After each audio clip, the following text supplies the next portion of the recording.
Well, welcome to the garage, Dusty. We're honored to have you here, man. Certainly appreciate you taking the time. Last Thank you. time we tried to get together, I think you were out working in the cabin up in the mountains.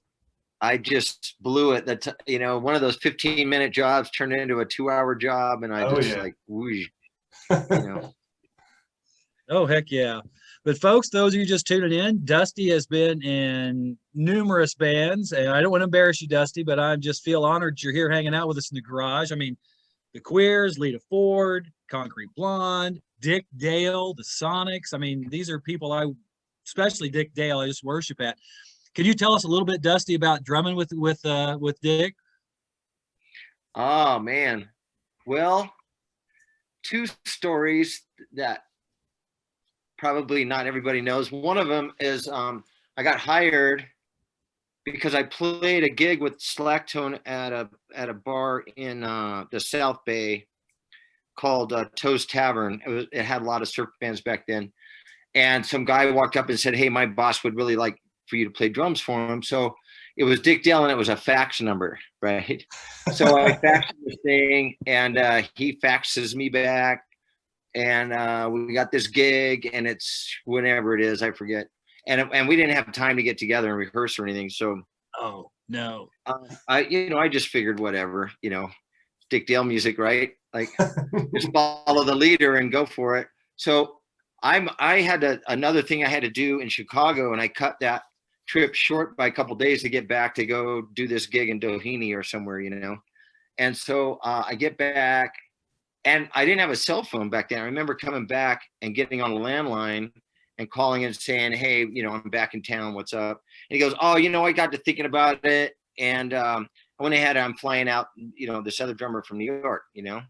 So I said, "Well, I'm going to tell you something. I just cut my trip short to come back and do the gig. You already hired me. So if that's the way you're going to do business, I don't want to work for you. So don't ever call me again." So I quit before I even played one show with him. Right? It's pretty. Wow. So then. So fast forward like 2 months or something, he calls me again. He calls me this time with my phone number. He goes, "Hey, I got a gig tomorrow night at Brick by Brick in San Diego. Can you do it?" And I sat there and I'm like, well, it's the king of surf guitar. You know what I mean? How bad can it be? Yeah, I'll do it. I sucked it up and I went down there, and it was so fun. It was so great. And I started playing with him from that day forward, like, I don't know, a dozen years or something from that day forward. Wow. But playing with him, man, you've heard all the stories, I'm sure. He's really brutal, he was really brutal. Demanding. But he was very childlike too, as well. He was very childlike. He loved like roller coasters and ice cream and going to the movies and all of that stuff, right? I mean, he really loved being a child. I think maybe his childhood was a little messed up. Maybe, a lot of those stars, their dads were a little brutal to him. So I think that was the case, but it was really rad. Little Jimmy used to come with us all the time, and Jill, his wife at the time, was setting up his kit, little toy set up next to us. And wow, God, man, for probably 3 or 4 years, Jimmy was on every tour. And then finally Jill it was just too much for her, Yeah. And, so she stayed home with Jimmy. What's funny is, speaking of Dick Dale, Sam Boley and I played for Dick for many years. Sam played with him up until the day he died. And we started playing with Jimmy, and we have a set of Dick Dale music together, and we have a couple shows coming up. So we're going to start. We tried to launch it before the pandemic, and then it got shut down. So we're playing the pier, Huntington Beach Pier in a couple months, and then we're playing in Alameda in October. Oh, so cool. We're hoping to, and we got a couple guys that want to bring us to Europe and blah, blah, blah. So who knows? Oh, cool. But Jimmy's great. He can play as good as his dad without the hard ass attitude. Without all the baggage, yeah. Let's not talk. You're talking to 3 drummers here, Dusty. I'm a drummer. Craig's a drummer. So. Wow, that's awesome, you guys. I mean, what's going on in your world? So are you guys up and playing again, or what's happening? Yeah, we have a couple times. Matter of fact, Craig, we had a rehearsal, and Craig came down. I live in a small burg close to Louisville, and Craig lives up closer to Indianapolis. Came down, and it felt good. It felt weird though, Dusty, to be honest with you. I mean, because we hadn't really done a lot. It still feels weird. I don't know for you if it feels that way or not, but No, absolutely. It's almost like it's not even real. I Yeah. don't know. I mean, I suspect things are going to get more comfortable. I've done I did 2 or 3 streams, stream shows, which were really stupid. I didn't really like those. And I did 2 or 3 gigs so far, private events. I haven't played Yeah. a club or a venue or anything. And they're a lot of fun, just, it feels like it never, like riding a bike, right? Just jump Yeah, on right. and have at it. I recorded a little bit at home. Ricky and I had a little setup at home that we put together at the beginning of the pandemic saying, well, we might not tour for 3 months, so we better stay busy. And then all of a sudden, we're like 3 months, my ass, you know what I mean? Yeah. So we kind of like put that aside. We didn't really keep doing records. We did a few, but I don't know. I don't know. I like to be in the mix, right, with everyone else. That's what I was going to say. That's what I was going to say. We record a little bit. We just hung a mic up to record, and Craig can tell you that the results weren't the best in the world. But you know what? We were doing it. We were doing it. Yeah. It's good. I mean, you got to. That's what I am. I mean, I'm a person first, right? And I have a lot of things that go along with that. But then as far as what I like to do, one of them is drumming. It's something I'm really fond of. And so I'm not going to walk away from it at all. But there was other things to do. What I found out during the pandemic was there's lots of other things I like to spend time doing, and so I dove in there. I dove in other directions and really, really had a great time. Luckily we're blessed with our health and everything. Right. Everything worked out. You know what I mean? So we got on the other side of it, and we're feeling pretty good. Have you guys gotten your shots yet? Oh yeah. Yeah. Yeah, we both got ours. We're pro shots. I mean. Yeah. Well. Yeah. Oh yeah. I got shots when I was a little kid. I'll get shots all the way till I'm dead. Probably. That's right. But you guys are both motorcycle riders, also, aren't you? Yeah, Ricky's dad is a builder, and her brother, they build bikes in southern Colorado, where she's from. Yeah. 4 corners. And then I grew up on a bike. My dad was a motorcycle cop, and he was a hard ass. He rode Indians, raced them, and rode Harleys, and ended up on a Gold Wing and an Aspen K with my mom. And they rode probably 3 or 4 months a year pulling a trailer. They were those guys, you know what I mean? Yeah, that's awesome. They couldn't ride anymore. So I raced motocross. I've been riding motorcycles my whole life. That's so cool. Yeah, we're lucky we found each other. That was like an added treat, you know what I mean? Oh, you drum too? Rad. Oh, wait, you like to boat and camp? Whoa. And you ride motorcycles? Whoa. That's awesome. No, I'm so lucky. Now, Craig, in his day job, he is a peace officer. And now, do they have motorcycle cops there? Craig, do they do any of that? Not anymore. We used to, but we don't have them anymore. Yeah. Okay. That's by Indianapolis, you say? Yeah, we're in Seymour, which is right in the middle between Indy and Louisville in Indiana. Okay, right. Yeah. Well, now, Dusty, go ahead. We have motorcycle cops everywhere, dude. Yeah, because in California, you can split lanes, right? Right. So if you're driving like on your phone, or you don't have your seatbelt hooked up yet after going through the drive-through or whatever, I mean, they were on you. Like, they just come right up and you go, great, another $125. Awesome. Insurance goes up. Yeah, cool. I like it. So what kind of bike are you riding nowadays? What's that? What kind of bike do you ride nowadays? I have a Street Glide and a Sportster Harleys. We have a Triumph Bonneville that Ricky really likes to ride. Nice. I kind of gave her that. I have a DRZ Suzuki 400 dirt bike. Oh wow! And I have an XT 500 Yamaha dirt bike. That's it, I think. Yeah, I don't know. I always have 5, 6, 7 bikes. I sell them a lot. One for every day of the week there. Kind of, just what you're in the mood for, you know what I mean? Like, oh yeah. Like I bought this last Sportster just to go down to a ride down in San Felipe. It was a organized ride down there. Yeah. So I didn't want to ride my Street Glide down there. It's a little too nice for the roads down there, pretty rough. And this was like a builder thing, like a rat bike kind of a ride. So I bought the shittiest bike I could find for $1,900. Oh wow! I changed the oil and I took off. I'm going with 2 guys, so I figured if it breaks down, at least they'll send word, to somebody on string somewhere. And it made it all the way there and back. It was great. So far I've kept it. I've had it about 4 months now. It's a fun awesome. bike. See, that sounds like fun to me, you guys, to just be able to take here. I mean, there's some nice drives here in Indiana and that, but I think what I've seen in California, just being able to hit the desert and go, I think I would just love it. I'm so envious. I mean, is that kind of what you do? Sorry to get off the topic, everybody, about talking about music and drums, but hey, This is the topic. This is the topic, right? Whatever That's the right. topic is. yeah. Well, in Corona, in LA, I will admit it got pretty thin. I was down to one bike and I didn't ride a whole lot because living in the city is just, can I cuss on this show? Oh yeah. It's fucked riding a bike. It's just fucked. And, people are always trying to kill you. They don't see you. They're all in a hurry. They're all vying for their next position at the light. It's really dangerous, And so I thinned it out. I lived in LA for 30 years and I grew up in Corona. It was a small town, 50 miles outside LA.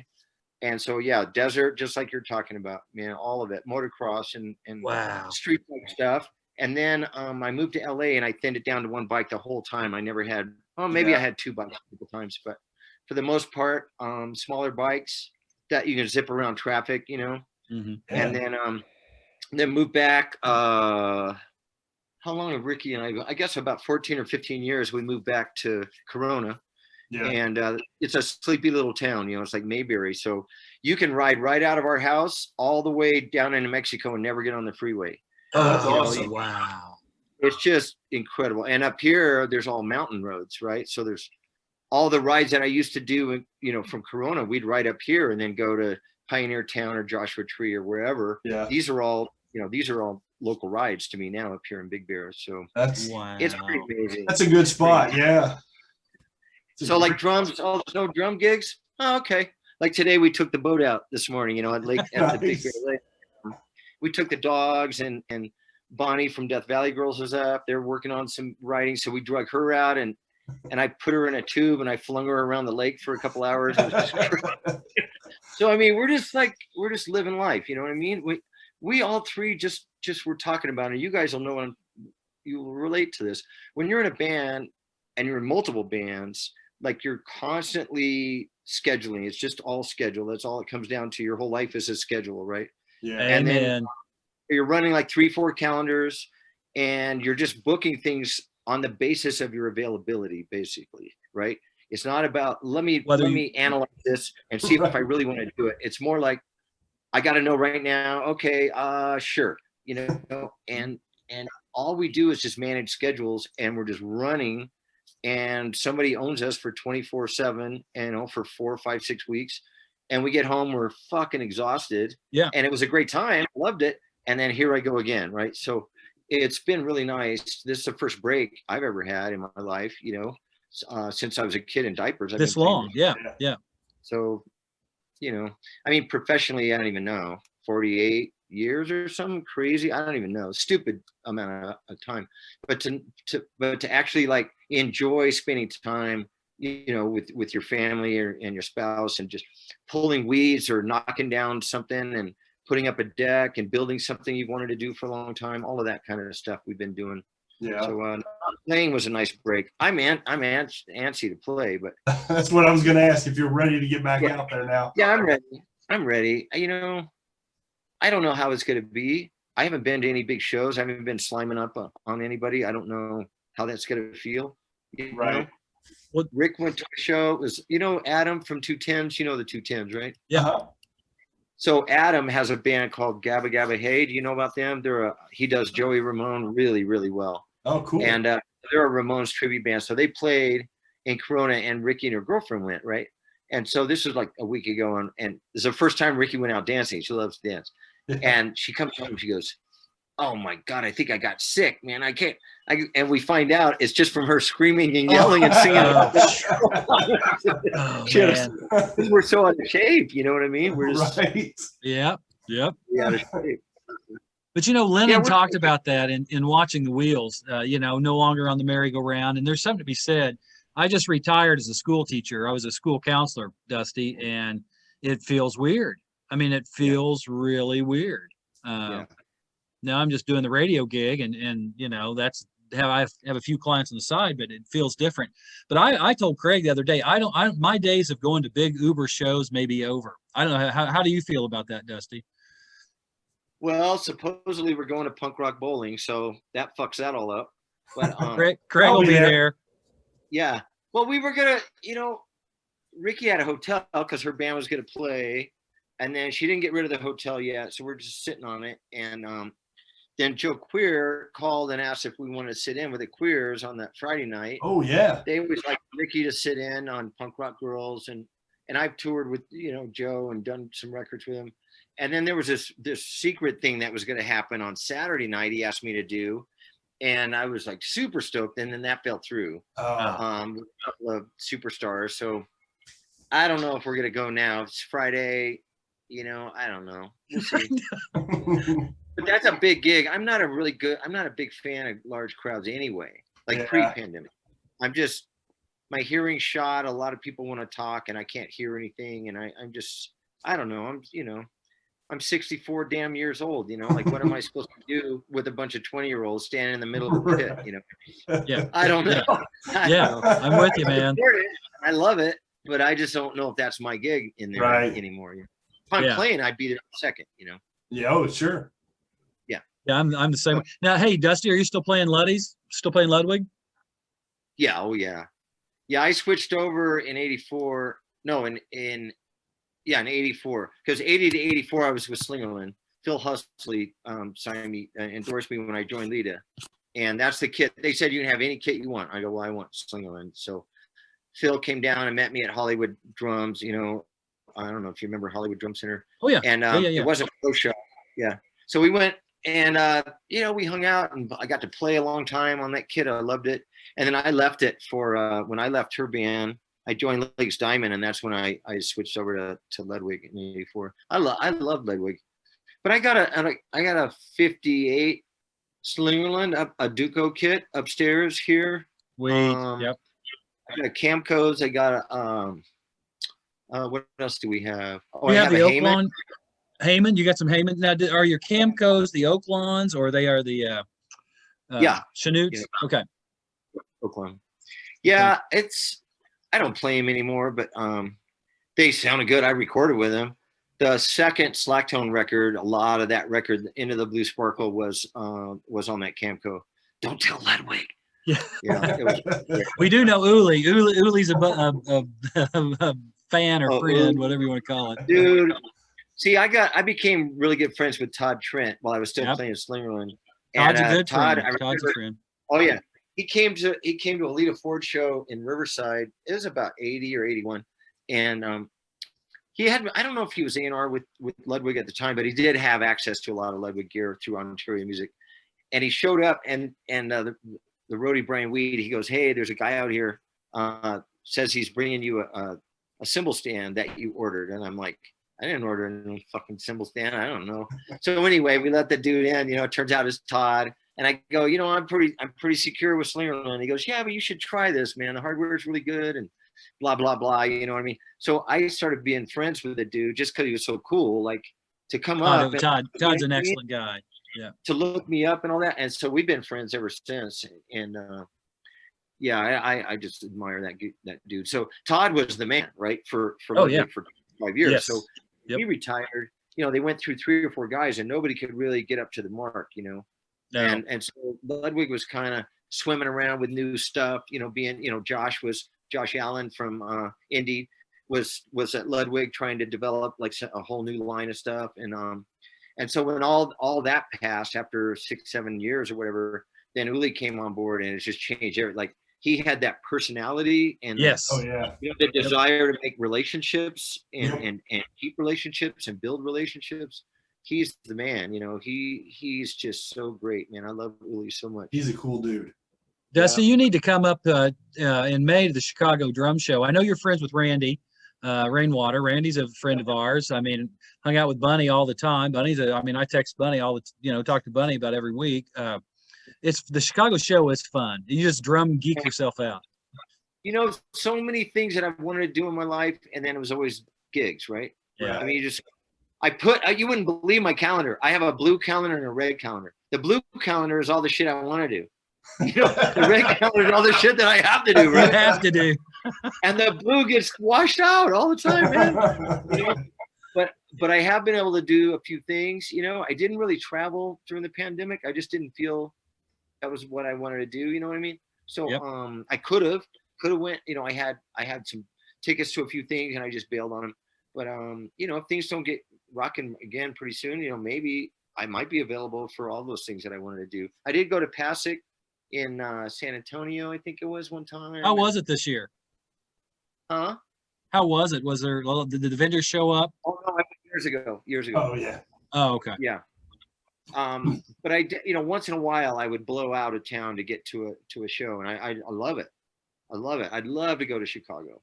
I was born just south of Chicago, 100 miles, so I got some love in Illinois. Yeah. Where at, Dusty? In Ludlow, and you don't know that town. Don't even tell me you do. Ludlow, Illinois, or Indiana? There's a Ludlow, Indiana. I know, and there's a Ludlow, California. It's down. It's like 35 miles north of Champaign. Okay. So the area. It's on 57. Everybody takes that out. So yeah, I moved here when I was 2. I moved to California when I was 2.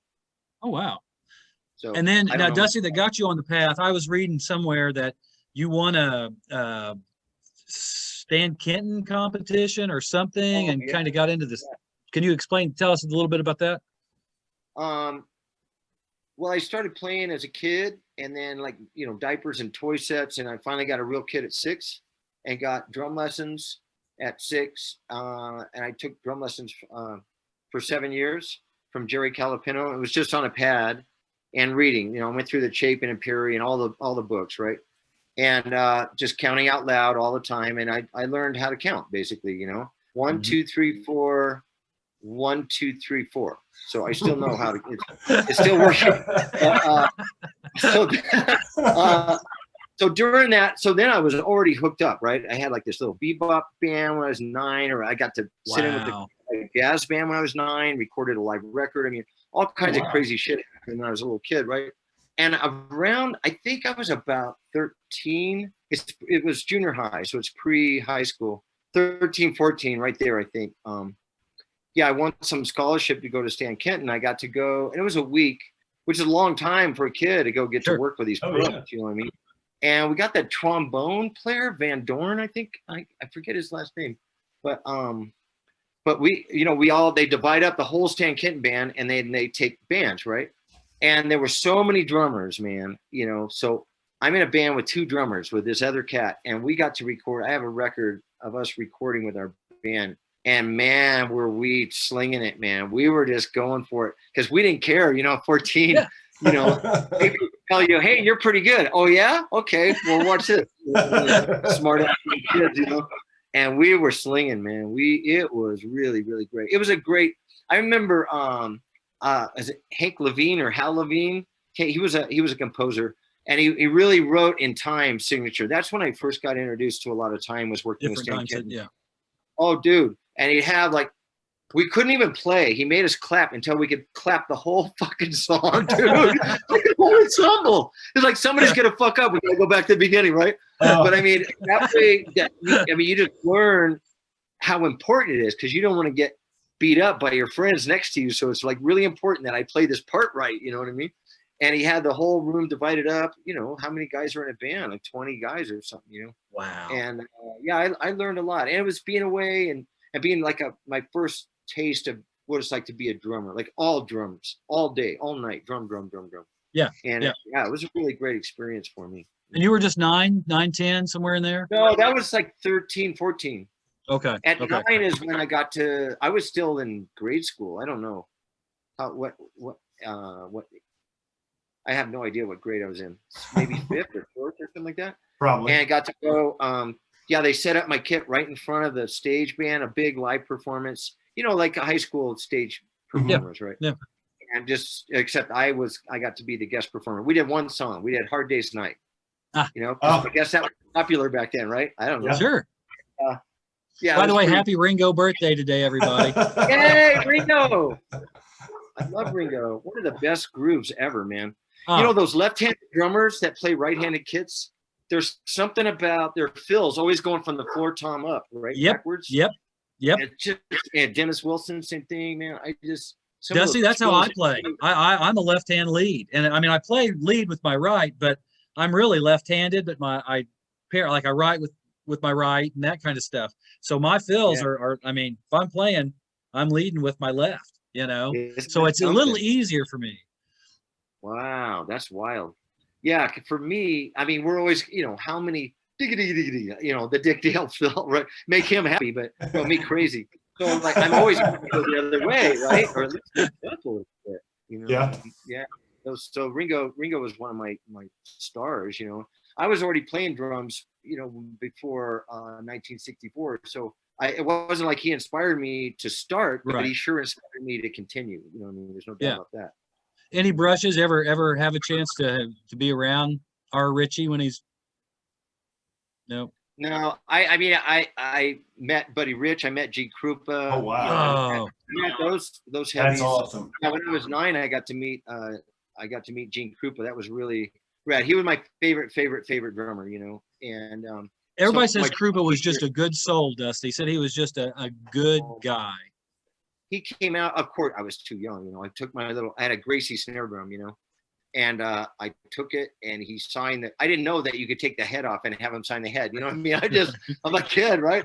And I got to watch him from the side door, and he came up at the break and spent a long time talking to me. It was just such a sweetheart. His hand, I remember, was like as big as 5 of my hands. I remember it being really big at the time, and it was super callous, man. It was like, whoa, because my dad was a hard worker, and I always thought my dad had the roughest hands, and Gene's hands, like, whoa, man, this guy's brutal, And but what a kind soul, and so smooth. He just, I mean, Buddy would come in and just beat the tar out of everybody, Yes. Yeah. Life depended on it, right? Kind of. He played like he was gonna die if you didn't beat your ass, kind of thing. Yeah. And Gene was more of the sweetheart, let's just swing and let's have a good time, Yes, and I've gotten that. Buddy was just too intense, or to me. Gene always has more feel, if that makes any sense, you guys. I mean, maybe not more feel. I don't know, just more of emotional.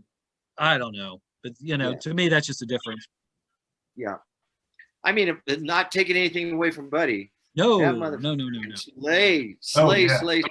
He came to our high school and played, because we did all these high school jazz performances and stuff, and he came and brought his band, and then our band got to go play at Disneyland, at the Carnation stage later, and where he camped out there every year. He was there for a little while, So being in California, really, it was just a sweet spot to grow up. Be around.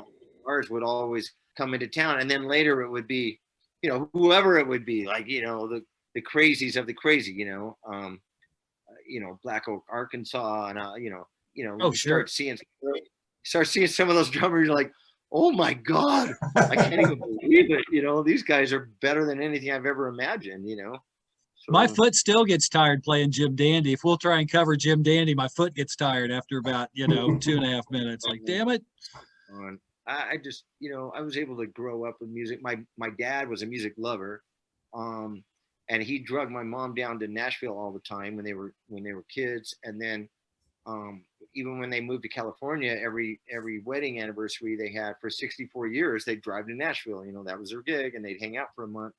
And so I did end up recording 2 records with my dad, with all my buddies, all the Dick Dale guys and Slacktone guys and stuff. And that was really rad. I mean, he couldn't really play that well, but he played well enough to where we could chop it all up and make it work, Cool. And it was really great, man. I lost him a couple years ago, and I miss him every day. But I'm telling you, it was really having a music-loving family. I mean, they could have told me to shut the hell up so many times, but they would tell my sisters to shut the hell up because they were complaining that I was still playing. I'm like, yeah, Dad. Yeah, my dad owned a music store, so and bless my mom's heart, years of listening to me play, and I'm sure you too, Craig. I'm sure your parents never once did they complain. So isn't that something? I just don't think I would. I don't know. I'm too self-centered, or I don't know. Maybe I could hang. I would love it if I had 2 daughters and neither one of them played. they both had hand drums. One had a drum kit for a minute, and then I go, "Where's the kit?" "Oh, I loaned it to so and so." I go, "Well, let's go over there and get it." Because that's how you lose shit, right? I know that. Yeah. Oh yeah, I've lost a lot of drums and records that way too. I know. Hey, know. Dusty, tell us about the Sonics. Are you still playing with the Sonics at all, or is that on hiatus? Or God, well, we had a nice tour set up, and it Yep. got canceled like everybody else's tours. I just got a call. Well, I got an email about 8 weeks ago from a guy in Europe, and we were working back and forth, and I thought maybe it was going to work. It turned into a little May run and an October run of 2022 Yeah. in Europe, a couple of different regions, so we didn't have to stay out so long. Yep. Rob was on board. I have Evan Foster from Boss Martians and his own Evan Foster band in Seattle, and then Jake Cavalier from Lords of Altamont and Bob Boras on keyboards. So we had a newer band. Freddie Dennis, he had a couple strokes, and so we had to replace him 3 years ago in 2018 with God, I haven't seen him in so long. If he's listening, he's gonna kick my fucking ass. Well, anyway, the first bass player that came back when they got back together. Yeah. And then we had Sam Boley was gonna do this tour with us, so we were kind of all on board, and then something fell all apart, and I just found out like 2 or 3 days ago that's not gonna happen, I guess. So that's too I bad. don't know what's gonna happen. There's a movie that just a wonderful individual put together. Is all about the Sonics documentary. Yeah. And followed us around for years and years and years. And it got in a bunch of screenings, and I even went to one of the screenings in Seattle. It was super fun. And I don't know. We were planning on a lot of things, like do a one-off somewhere, at one of the festivals maybe. I don't know what's going to happen. Rob's 77 years old. Right. I don't know how you can blow hard rock and roll on a horn. I don't know. I would be more surprised if we did a tour than if we didn't. Tell you the truth. And that breaks my heart to say that, but I don't know what's going to happen. We're still a band. We still chat all the time. I don't know. Well, we're gonna on the boat or something. I don't know. Next week we're gonna talk to John Weiss, who does the Cave Stomp, and Cool. I mean I don't know if you know John or not, but yeah, I know of him more than I know him, but we know each other. Yeah. Yeah, so I think nothing this year, but I think he's getting stuff in line for 2022. Isn't that right, Craig? Or something that's like what that? he said. So wow. We'll see. That's what got John's the guy who got Sonics back together. yeah. He's the guy who did it. Yep. Yeah. So if it's with your permission, we'll give him your regards when we talk to him. Please give him my info and tell him, let's get it on. Just start banging on Rob's door, see what happens. We'll send Rob a bunch of emails and see what happens. So, I mean, Dusty, if that's cool, we'll share your email with John, if that's all right. Sure. I mean, if you really want us to, worries. that's not an issue at all. Yeah. Okay. Yeah, because I mean, none of us want and Rob doesn't want the band to be done either. Right. But traveling, you should see like the way. Well, we can only do 3 shows, and then we got to have a bus and a hotel, and I mean, it's pretty intense. In order for him to, things have to be set up just right, and I don't blame him. Right. Yeah. I'd like those things, and I'm a lot younger than him. So Well, and it can't be. You remember how when bands first started? Okay, we've got a Ford Pinto. Let's put everything in a trailer in the back and let's drive in the Ford Pinto. Yeah. Can't do it anymore. Dude, don't quote me on this, but I still do it. I don't want anybody to know. I'm willing to do that. It's an nasty business, but we love playing so much. I'm willing to consider everything, right? Sure. Well, Yeah. was it Pinto, or is it like a Suburban? Oh no, we had a Pinto. We had a Ford Pinto. Yeah, Pinto. I don't think I could do that. I don't know. It was rough. We'd go to Cincinnati, play at like a college drive there, then maybe try and pick up another gig somewhere else. You guys still there? We're still here. I think you froze up a little bit. Hello. Can you hear us, Troy? Can you hear us? Froze. I'm still here. The wonder of technology, right? I can live see music. you, Dusty. Yeah, I'm all good. Hey, I never had a Ford Pinto. I bought a Dodge, a 1966 Dodge van from the General Electric company when I was 15, before I had a license. Oh yeah. And I worked on it. I had to get the bed in it and the carpet and the mags and all that shit. You know what I mean? So I was driving to gigs before I turned 16 even, you know. I That's mean, awesome. I had a permit. I just figured, well, the guys in the band are older than me, you know, I can drive. So it's all Well, good. yeah. So yeah, that was my first gig. That's awesome.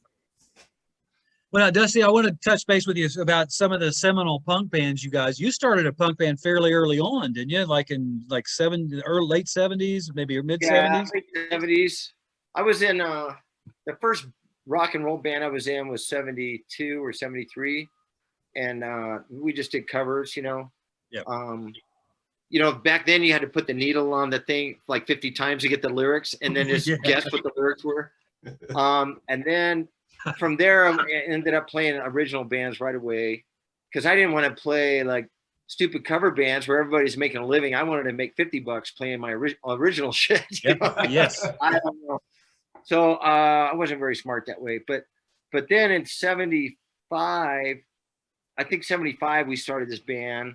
And we were doing like, you know, Jethro Tull and I don't know, whatever, just rock and roll music. And then 76, you know, all of a sudden there was a whole new thing going on. So we just changed gears right away and just started playing. We were called the Press. So we started writing songs out of the newspaper, right? So all of our songs were, you know, Hacker was one of our songs that ended up on one of those death comps later. And like our stupid little 7-inch that we made, you know, that thing was selling for like $450 recently. Wow. It was like, it's not. You know, it's ridiculous. And then from that punk rock band, it just, you know, I joined the Stepmothers and then I joined John and the Night Riders, which wasn't a punk rock band, but we were so weird. We were kind of punk, you know, we fit in, we played with all the punk bands. And then John the Night Rider, that's when I joined Lita, I guess, from John the Night Rider. Then I got too busy. I couldn't play with any of those other bands anymore, you know? Yeah. Because they were like, that was the first band where you got paid to like drive around and do nothing, you know, and then maybe you get something to eat, maybe don't eat too many Quaaludes and don't drink too many Heinekens and make it a rehearsal that day, you know, maybe. And I was like, this is a good life. I like this life. Yeah, I kind of stopped playing punk rock then for a long time because Lita went into Legs Diamond for a lot of years, and then during Legs Diamond we had a lot of downtime, so I ended up joining a couple other bands. Jimmy Wood and the Immortals was kind of a sassy harmonica swamp band, and then I recorded with Concrete Blonde. We were called Dream 6 when I was playing with the band, and then we recorded the record at Jim Mankey's brother's house, Earl Mankey, and then I bailed from that band, and they released it as Concrete Blonde. I remember MTV was still pretty big. It was about 80, I don't know what, 7, 8, somewhere in there. I don't know. And I remember standing in my living room watching Still in Hollywood going like, fuck, I shouldn't have fucking left that band, man. You know?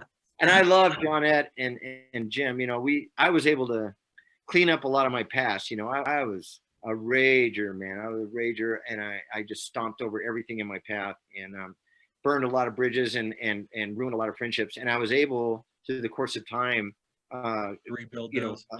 Get a hold of everyone that I could, and most of the musicians I've played with, I've been able to, like, you know, actually become friendly with them again. And it's a beautiful thing to be able to walk through that, you know. That's great. Like, Sure. Get on the side of it all. Well, it shows personal growth. I mean, it means you're actually advancing as a human being. You know, that's the way I look at it. You know, of course, a lot of us did back then. We we didn't care. We burned bridges, man. It was living in the moment. Oh yeah. I don't feel like doing that. Nah. You know, like being a little kid. You know what I mean? Like, Jesus.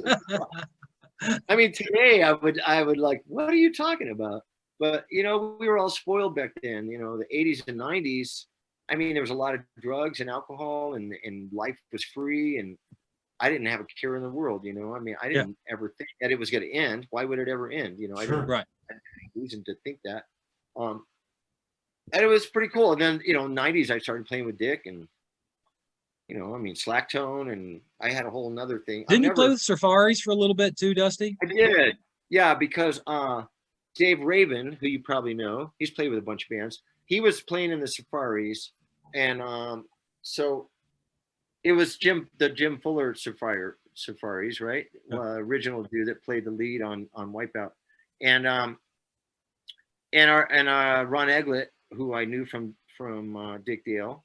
He was a bass player, but he's also a really great guitar player.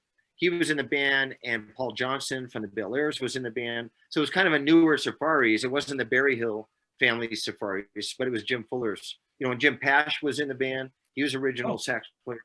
Yeah. So Dave Raven gets the gig with Social Distortion, right? So he's like, "Fucking dude, I need you to cover me," you know. So he went out with SD for a while. I don't know how long he was out, but I was in the band for maybe a year and a half or something. And they don't really tour. I mean, we flew to Europe a couple times, or, you know, just one-offs, and it would play some, I don't know, state fairs and junk like that. But God, was that fun to have Jim Pash on the phone with me. I had just bought tickets. It was brand new to buy tickets to go to the theater in Hollywood, right? I was living in Hollywood, and I had the tickets, and I had to get out the door, right? I just got to make one call. It's got to be quick. I'm on the phone with Jim Pash. That fucker, I couldn't get him off the phone. He's telling me where the 7 accents to Wipeout is, right? And it's like, well, I know, but I want to hear your version. You know, he goes, yeah. So he went through this whole thing, man, like the Dick Dale style, singing it to me, you know. And I'm like, okay, I got it, you know. And then I would sing it back. Well, that's pretty close, you know. Like, fucking movie, I guess I'm in the band. I got to learn this damn Wipeout, you know. I love that though. I love those old Cooters, you know, and I hope that I can be fun and exciting and relevant, you know, as an old Cooter, because I'm just knocking on the door right now, you know, and I get to work with a lot of young guys. I run a music program at a treatment center, and I get to, you know, record with guys and write music with guys who are scared to go back into that realm, right? They're fucking frightened. They're gonna become a drunk again or something like that. Yep. So I get to practice a little bit of that, you know, telling stories and giving them some ideas of what they might look forward to, you know. That's a good thing. That's awesome. Yeah, I think that's awesome because, you know, I mean, for so long, well, I can't play unless I'm stoned, or I can't play unless I have 3 or 4 drinks, you know, I mean. Right. Yeah. So going out stone cold sober is a mother, man. It's frightening, like shaking. Oh! You know what I mean? It's like jumping off a bridge, you know. It's like crazy scary, you know. Oh, just so we know, here's the Jim Pash version of Wipeout, and it's 7 accents, and he counted them like this. He didn't count them in time. He counted them like this: 1, 2, 3, 4, 5, 6, 7. 1, 2, 3, 4, 5, 6, 7. You know, it's so funny. I'm like, I thought he was gonna give me when he had a 2. Yeah, that's what I would expect. Like, okay, 7. I got it. It was so funny. 20 and the 2. That would make it harder, I think, but okay. I don't know. I mean, it's a natural way to play the song as far as I'm concerned. And then, you know, I mean, it's a big riff. You know, by the 3rd time it comes around, everyone's off the thing. You know, you're just doing whatever the hell you want to do. Yeah.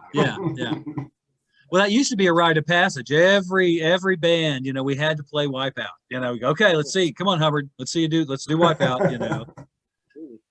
And now what is the song? I mean, what do you guys are more in tune with newer drummers now than I am, or current drummers. What would be the song that you would have to play?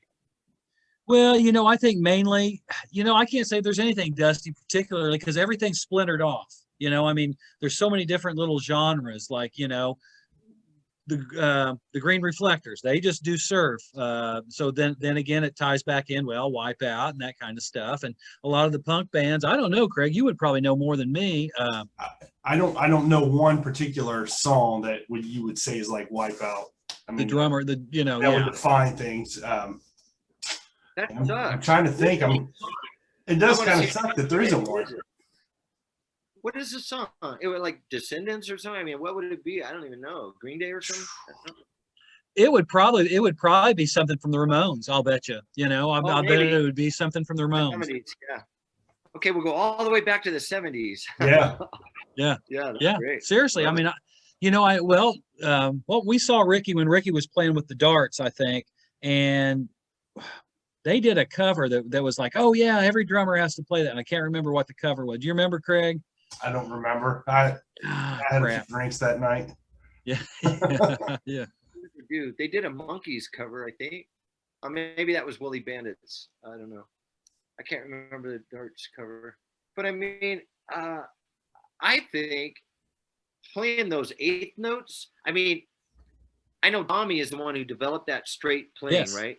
Yeah. Speaking of the Ramones, but Marky, not that I'm a great big Marky fan necessarily, but man, holding tight on those eighths, at those tempos.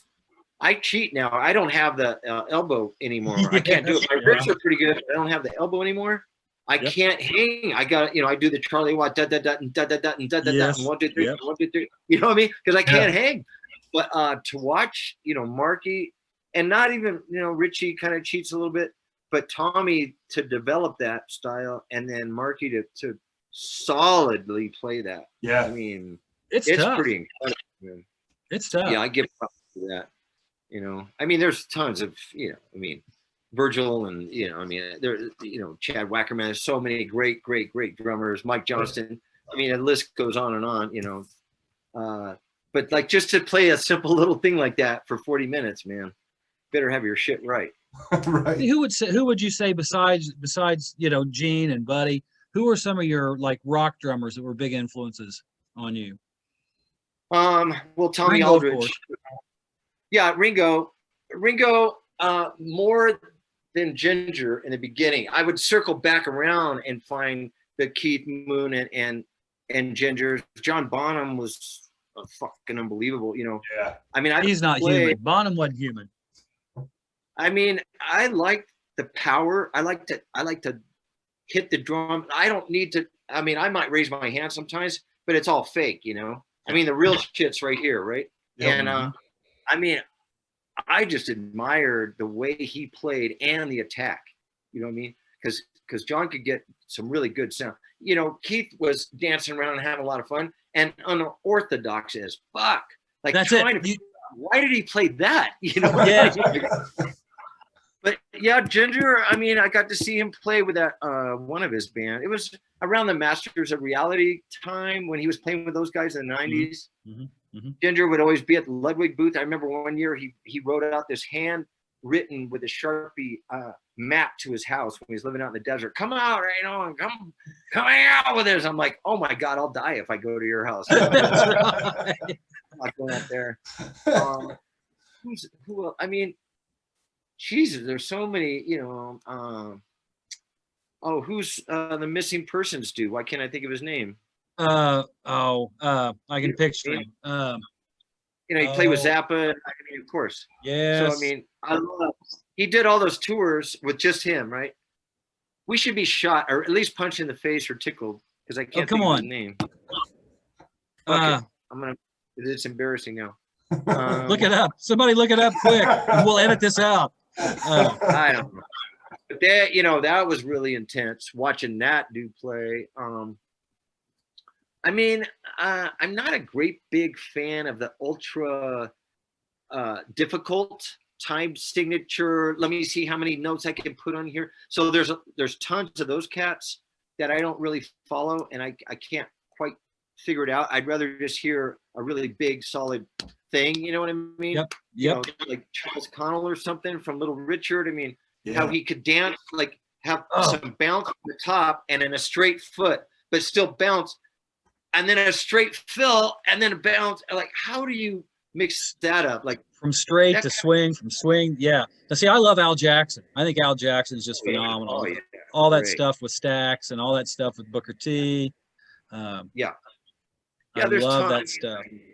The list is deep. Rock drummers, though. I mean, I got a hold of Tommy really early on. I grew up in Corona, so we had a swing auditorium, which was like 25 minutes away, and it was just far enough away from LA to where like the Stones, I see, everybody there, everybody played there, right? Ramones played there, everybody played, and it was a great place to be as a young kid. For $3 you could go see, whatever, Bad Company, Lee Michaels, whoever, you know, Savoy Brown. It didn't matter who was playing. We'd just go all the time. And Wow. What a I great saw place to grow up. a lot of live stuff. 5,000 seater, small venue, you know. Ah, Yeah. And we get right down. You can run right down to the stage and get your face blown off every night. You know, no problem. was oh good. yeah, that is awesome. Hey Dusty, I got to ask, has the vintage bug bit you at all? Are you into any vintage? I know you have Camco. You said you have your Slingerland. Anything? I end up selling them. You know, I do have some old snare drums, but I don't have like engraved Black Beauties that are worth $4,000. You know, I Yeah, don't have anything like that. Everything I bought in a pawn shop for $100. You know, and maybe they're worth $800 now. I don't have anything that's of any value. But I do like the sound. Like we have a buddy of mine gave me a couple kits.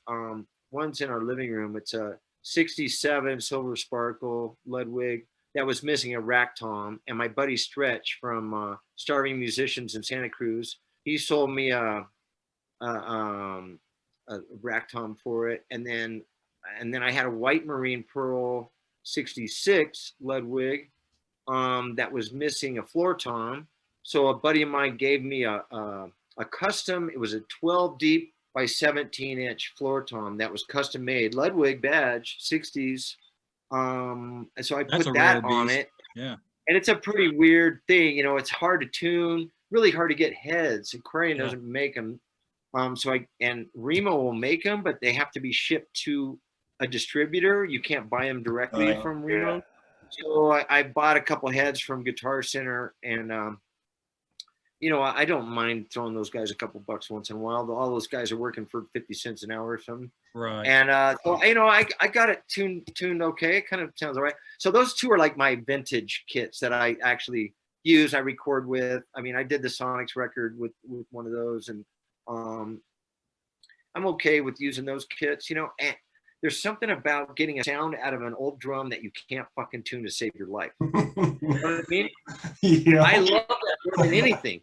I mean, I got these great brand new bitchin' Ludwig kits. I mean, they've been so kind to me. You know, I mean, I've got every drum you can imagine, and of course, it's gonna sound great. You know what I mean? I'll put a different head on there just to see if I can fuck with it a little bit. But those old drums, man, you can't get a sound out of there. I mean, you know, one tension rod is barely even snug, and then everything else is cranked tight. And that's all. That's a bowling ball. That's a 68 bowling ball. And it's a clear interior, and it sounds amazing. Now the floor tom is a beast. Every tension rod, there's like two that are just barely, you know, in there. You know, so you can't explain it. You know those things that they sell, and they put the thing around at the drum and the tin. I'm like, fuck that thing. You don't even know, dude. Not the shit that I play. That ain't gonna happen, you know. Now are your new Luddies? Are you doing classic maple? Or are you doing the legacies? I have a legacy kit. 100-year anniversary. I got a legacy kit. Really beautiful. That was one of my pride and joys. I don't use it a lot. It's a big kit, you know. See, that one. I've got a legacy kit over there, and it's a 24. That one on the bottom. Okay. Yeah. It's a 24, and I just don't play it. Where we play, believe it or not, I'm playing a 2012 14 Rogers kit. You know, that's what the guys like. Yeah. I used a 24. I have a Duco kit that came out a few years ago. It's like the 7-ply. It's like 3 maple, 1 poplar, 3 maple. It's something like that. It's mostly maple with a little poplar in there. And I used that the other day at a Bell Rays kit. And God, you know, I hadn't played a 24 in a long time. Because a lot of my gigs are really, you know, the corporate gigs and shit. 20-inch kick. You don't even move in the air. I was trying to push that 24. Dude, after not playing for a year, my crab. That was a lot of work. You got to work on this kid. And I know guys that play 26s. You know, that's it. That's all they play, right? So you got to muscle that thing up. You got to man up a little bit. But I got the Duco. I have a lot of classic maple kits. You know, mainly that's what I got. I've got like 5 blue sparkle kits. It's really ridiculous. But that way I just kept getting blue sparkle because No, I have every side. There, Yeah. 10-inch snares all the way, whatever. I got all the way to a 26 kick. So, and I actually set something up one time. Ricky's gig, she was playing with the Mission Creeps out of Tucson, and 3-piece, and they let me do a warm-up gig for them. The King of the Smurf drums. That was pretty awesome. I had this huge fucking thing of all these drums, and I was playing mallets, and I was doing I was the entertainment in between bands. Right? That's awesome. And then they had some fire twirlers and fire eaters that came out to do a couple of Michael Jackson songs. I got to play along to. It was just such a great thing. But that's the only time I brought all my Blue Sparkle drums out. It was. I don't know how many there was, just way too many. It was stupid. That is fun. That is so cool. That is so. Now, Dusty, your next gig that you know of, anything that we can promote for you, or anything like that coming up that even in the fall or. Sure. I got a gig in a week or 2 weeks. I don't know what date it is, but it's July 18. I don't know what today is. It's in maybe a week and a half on a Sunday. Okay. Yeah. Huntington Beach Pier. It's part of that series that would go every year. There's about 6 or 8 shows a summer put on by the International Surfing Museum fundraiser. Oh, cool. And, we all play down there. All the surf bands, they come in from all over and play there. And we lost all the shows last year, of course. And Jeff Big Tiki Dude, the guy who promotes those shows, was able to get 3 dates. So I have 2 dates. I have the 18th. I'm playing with 2 bands, Paravion at 11 and Slack Tone at 4. And then I'm playing in September with Jimmy Dale, and Sam. Cool. So that'll be fun. Yeah, I got local shows. Well, and I'm sure that red part of the calendar will fill up. It probably will. I mean, I'll just give you a little. This is what I've been looking at. You guys think I've been looking at you, but I've been looking at this all this time. Oh, man. That's way better than us. Yeah, you guys are cute, but So I'm it's so envious. I think you need to host the garage door, Dusty. I think we need to come out and just let us crash there tonight. We'll stay out in the dirt. We'll stay out by the trees. You guys are welcome. You guys are welcome. You get your ass to Big Bear, and we'll go on the lake. We'll go for hikes. We'll go get some fish. We'll do whatever you want. That'd be a blast. Dusty, I do got to ask before we go about cymbal sizes. What, for that perfect surf sound, do you use a 22, 24 cymbal? What do you usually use? I wish I had a perfect ride cymbal. I've been trying to find a perfect ride cymbal for 60 years. You know what I mean? Yeah. I just, God, it all depends. Okay, so if you narrow down to surf, that helps a little bit. Artisan's pretty cool. I like a 20 because I had shoulder surgery. I had an issue with my shoulder when I ended up underneath a car going down the freeway, and that's not what you're supposed to do. You're supposed to stay on the motorcycle. Yeah. And so anyway, that didn't pan out so well. But the end of the story is I got a new shoulder out of the deal, so now it's good as new. But while I was recovering, I had to ergonomically change my whole shit. I couldn't have a right hand cymbal anymore because I couldn't really lift anymore. So I keep my right cymbal about where it always is, right, for a jazz guy or whatever. And then just one crash. So I ended up incorporating my left a little more and staying on the right. So my right cymbal changed that moment, regardless of what I was playing, what style, because I needed it to be my crash cymbal too. Yeah. So no more of those HHX heavy nothing. Right. My favorite cymbal in the world. I'll record with it. It was a signature series. Phil Collins. It was a Raw Bell Dry Ride 21. And I have, 5 of those, and they record bitching, but you can't really crash on them. Yeah. So I'll record with it, because then I can put a little crash right next to it and not lift up so much. But surf, God, if I'm playing really, really light, I'll use an El Sabor 21. Mm-hmm. But that thing splashes out so fast. You have to be you got to raise your elbow and get the tip of the stick about 3/4 of the way up towards the bell. Yep. Otherwise, it's just all crash cymbal. I like a Stage Ride 21 that I can throw into I can play Sonics music with that, and I can play surf music with that. A bunch of other junk, a few 20s, to never a 22 for surf music for me. I know guys are going big now, 24s, Yeah. and they're getting, those old jazz rides, and they're getting some of those rocking. I don't know. I'm good with 20 and 21s. Those are my favorites, I've got a beautiful baby, Zildjian 21. That's one that has the 3 rivets in it. That's a 21, and I use that all the time. I mean, now the rivets, believe it or not, keep it from getting too much of a wash. You guys, Right. how all the kind. So the rivets kind of, and it gives a little bit of a sizzle, but it's clear. It's like having a big, heavy, thick cymbal, but it's not. So, and you can Right. crash it too. It crashes real nice. Yeah. I have some crack cymbals is what I do. Sabian used to just take them. We'd send like 5 at a time back. They replace them, but those days are long gone, right?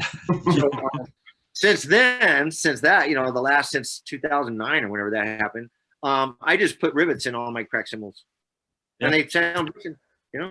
Oh, yeah. I got tired. And they work great. Like you say, they're controlled. They're not like a great big old, remember the old ride cymbals, the 22s, 24s, we put like, 18 rivets in the fucking thing, and like you just walk by it, it starts sizzling. But yeah, a few rivets really help. Yeah, I use them, especially in those El Sabores. I got a few broken. An 18 El Sabor that's cracked with a few rivets in it. Killer. That's sweet right there, man. That's nice thin cymbal, and it's like the ping. The El Sabor is like the old ping or whatever they were, right? Now, what are you using for your hats, Dusty? Artisan 16s is my favorite. 16s. Okay. I'm playing 14s. Craig, are you playing 14s or 16s? Yeah, 14s. I have a pair of 15s that I like a lot. They're a little heavier. They're HHX. They're a little too heavy, but I can make those 15s sound like really, I mean, it's all about how you chomp down on it. Oh, right?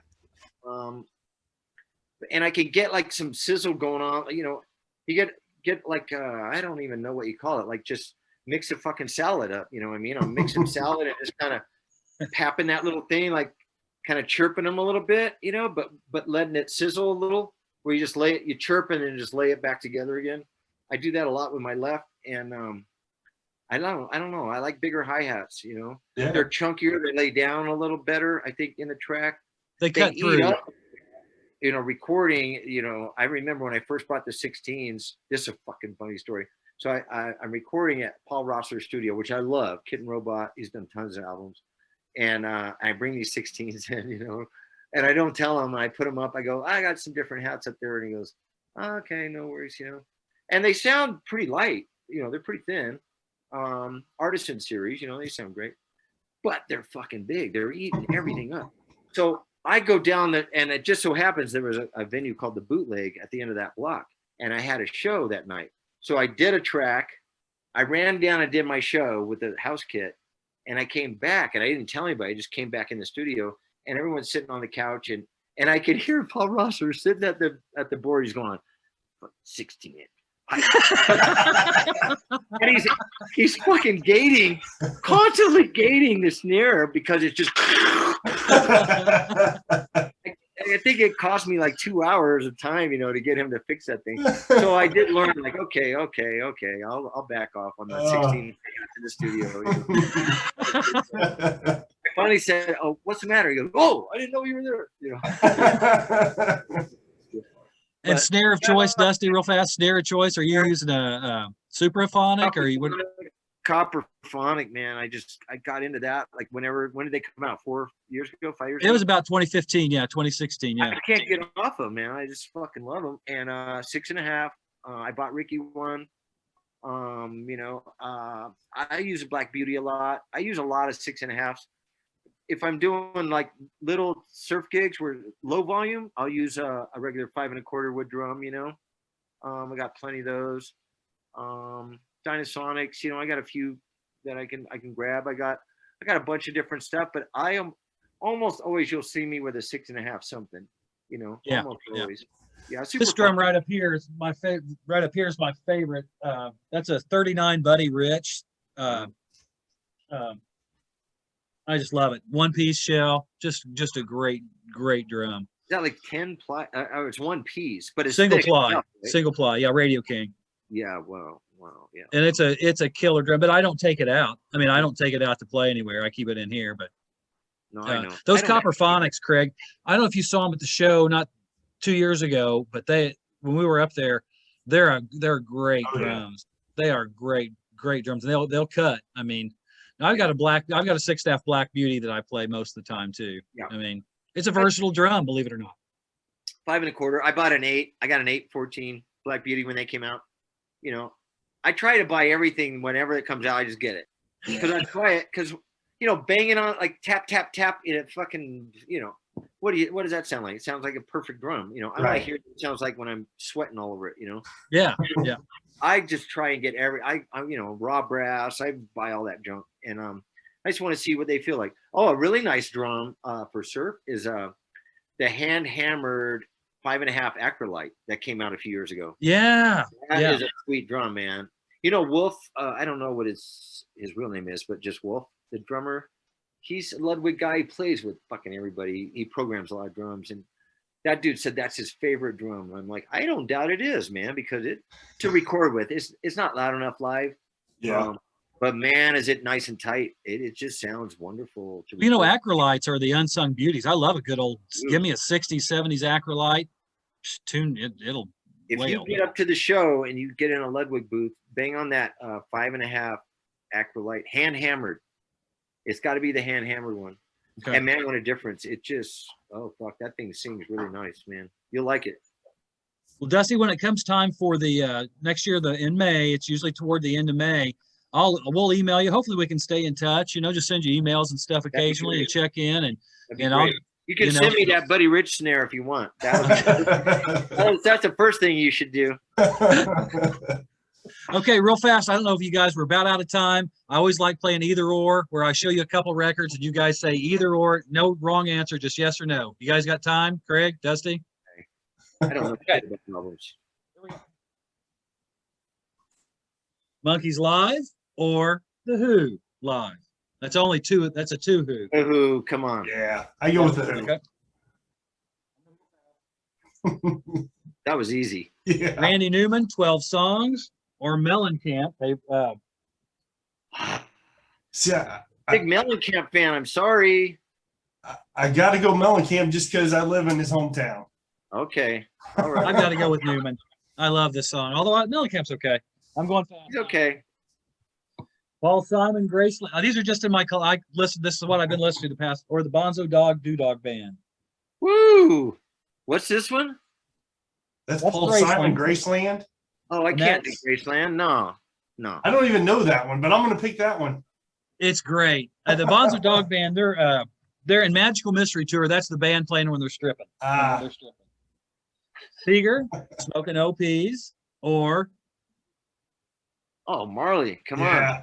Damn. Custom on Vibration. I've got to go with Marley. I can't get enough of Marley. I really can't. He's on Spotify a lot in our house. Well, it's something calming about Marley to me. I mean, it's calming. I feel a little more euphoric. I mean, I really do. Seriously, just something. All right, I'm going quick. The Hullabaloos or Lucinda Williams is pretty hot. Cindy Williams. I'm not real familiar with the Hullabaloos. I know about them, but I'm not that familiar with them. Yep. Greg, I'll go with the Hullabaloos. it's a good album. I'm gonna have to go with Lucinda. This is just a classic album. It's just Yeah. Hullabaloos is great. 2 songs with filler. I'm going faster, you guys. 2 songs in filler.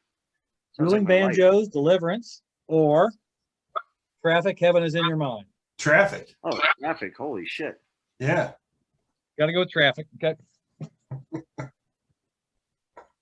Blues. I think Blues in My Heart. Or Sonny Boy Williamson, Down and Out Blues. Oh, Sonny Boy. That's got to be Sonny Boy. Okay. You can see I picked that up at Goodwill. That was a nice find for me. Don't spend so much money on a record next time. I know. By the end of tour, they were all like this, warped as hell. We threw them in the. Oh, yeah. We go buying everything. It was just trashed. See, I think being on tour, I would love that, to have like a big tour, because I'd be hitting the Goodwills, the thrift stores, the drum shops, the pawn shops. Well, it was way better early on. Oh, yeah. After eBay, it just fucked everything up. You know? Oh yeah. Oh yeah. Everybody thinks everything's worth a lot of money now. Yep. Oh yeah. But- Being a Beatle Don't collector, ever- Dusty, I'll go and it's it's a Beatle record. Yeah, they sold 4 million. It's worth about $5. No, it's not. How that is. Right. Art Blakely and the Jazz Messengers, Woo. or That's the Muddy Waters. Oh, Muddy. I got to go with Blakely. Come on. That's some I good got to go shit with right Blakely. I really do. Blakey. Okay, we're about done here. Troy's got like 100,000 records. Yeah, I made know. up with it. Okay. Lightning Lightning Hopkins, Hopkins. Mississippi John Hurt. Lightning. And Mississippi John Hurt's the other one, isn't it? The Immortal. I don't. Mm-mm. Sorry, my Hopkins. I'm not seeing that now. What happened? Lightning Hopkins for me. It's more electric. That's it. Hopkins, for sure. Last one, Troy. That's it. All done. All right, good. Oh man! Wow, Troy and Craig, you guys are the best, man. You're What a awesome, fun dude. party. Dusty, You guys thanks for do hanging this out with every us, man. Oh, it's great. It's great. And I got to come to your house. Where's all your drums? Where's Craig's drums? All of mine. I only got one set. I got Oh, a man. 68 set I got when I was 15, and I've never played anything else. Wow, you're a hero of mine. How to hang on to stuff, I do. Oh, yeah. I do. I have a few kits. I got an old Gracie kit that I hung on to, but other than that, they're hard to hang on to for me. I don't know why. Do you have your original kits too, Troy, or what? Oh yeah, I've got my first kit. Dad owned a music store. Was a hodgepodge. I mean, there was a Kent drum in there. There was a Slingerland bass. I mean, whatever anybody returned to the store, that's what I got. I got my first kit probably 71, 72. I should be a much better drummer than what I am. Having it set for so long. That's kind of cool to not. I remember I took lessons and only played jazz music for so long, right? And as a kid, you're just eating shit up. Yeah. And then I went to learn. I joined my first rock band. I was 15 years old, and the guitar player had to show me how to play "Smoke on the Water" because I was like, Ian's a great drummer, right? But that part, like, you just ride forever, and then the kick comes in. I'm like, there's no fucking way this is the right part. This is lame as shit. You know what I mean? Yeah. Yep. I had to dummy everything up. All that jazz stuff. Oh, yeah. I had to throw it out the window. You got to slow it all down. Slow it all down and dumb it down. But to me, though, that Yeah. deep pocket is even. I don't care if you're playing uber fast punk stuff. You got to have a pocket. If you can't have a Oh, yeah. pocket, to me, Right. Well, as Gene's wife, who was he married to? Ella Fitzgerald, I think. Oh. If you don't have that, if you doesn't have that swing, you ain't got a thing. You got to have a little bit of swing in there.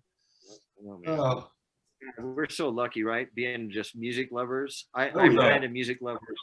And I haven't seen any music lovers in a while, right? So I haven't had this conversation in a fucking long time. I really appreciate you guys. Like, I haven't even thought about half of the questions you asked. I was like, I'm like, I don't know. It's just nice to be around music lovers. I appreciate you guys asking me to hook up, man. well, we appreciate you coming on. We've had a great time talking to you. Well, Dusty, you've kind of been a mini hero of mine for Yeah. a while since I first heard you, and I appreciate it. And when things if we can check back in with you in a month or two, or when things are starting to maybe boil up a little bit more, that red calendar gets filled, I'd love to. Okay. That's cool. Yeah, no worries. You know how to get a hold of me. All right. Either on a hike or on the bike or on a hike. Wait, I'm either sleeping. Wait, I'm not doing shit. Be around. All right, peace and love. Thank you, guys. I will Thank see you you. later. We Dusty, appreciate it. give our best to Ricky, please. Tell her we said hey. Yep. I will. Oh, by the Okay. way, before you go, now she playing? She was playing with La Machina. Is that band done? Yeah, that band's gone. She's now with Death Valley Girls and 210. Okay. Yep. Both So good they're bands. So records right now. Both bands are writing new records right now, so that's cool. that is cool. Yeah. I'll tell you right. Yep. Tell her we said hi. All right. Okay. We'll See you, see you. Dusty. Thanks Thank a you, lot. man. Bye, Craig. Bye bye.